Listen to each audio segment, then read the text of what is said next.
ഫുട്ബോളിൽ ചില സ്ട്രൈക്കർമാർ goal അടിക്കാറില്ല, goal പൊട്ടിക്കാറാണ് പതിവ്. അപ്പോൾ അങ്ങനെ ഒരു പവർ ഹൗസ് ആയിരുന്നു ക്രിസ്റ്റ്യൻ വിയറി. ഫുട്ബോൾ സ്റ്റോറികൾ ഇഷ്ടമാണെങ്കിൽ ഒന്ന് ഫോളോ ചെയ്യുക, ഒന്ന് സപ്പോർട്ട് ചെയ്യുക. അപ്പോൾ കാര്യത്തിലേക്ക് കടക്കാം. യഥാർത്ഥത്തിൽ ആരാണ് ക്രിസ്റ്റ്യൻ വിയറി? 1973 ഇറ്റലിയിൽ ജനിച്ച വിയറി തൻ്റെ കരിയറിൽ യൂറോപ്പിലെ വലിയ ക്ലബ്ബുകൾക്കായി ബൂട്ടണിഞ്ഞു. പ്രത്യേകിച്ച് പറയാനുള്ളത് ഇന്റർ മിലാനിലായിരുന്നു അദ്ദേഹത്തിന്റെ ഗോൾ വേട്ട ഭീകരമായത്. 1999 മുതൽ 2005 വരെ ഇന്റർ മിലാനിലായി 100-ലധികം ഗോളുകൾ.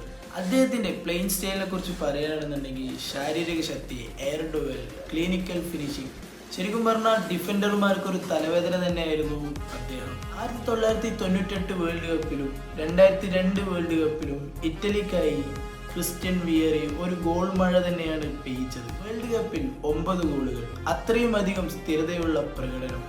അദ്ദേഹം കളിച്ച ക്ലബ്ബുകൾ പറയണമെങ്കിൽ യുവന്റസ്, അത്ലറ്റിക്കോ മാഡ്രിഡ്, ലാസിയോ, പോയിടത്തെല്ലാം ഗോൾ മെഷീൻ.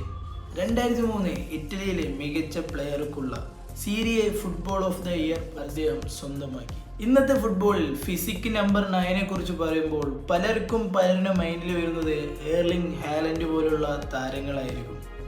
പക്ഷേ അതിനു മുമ്പേ ആ റോൾ ഭരിച്ചിരുന്ന രാജാവായിരുന്നു ക്രിസ്റ്റ്യൻ വിയറി.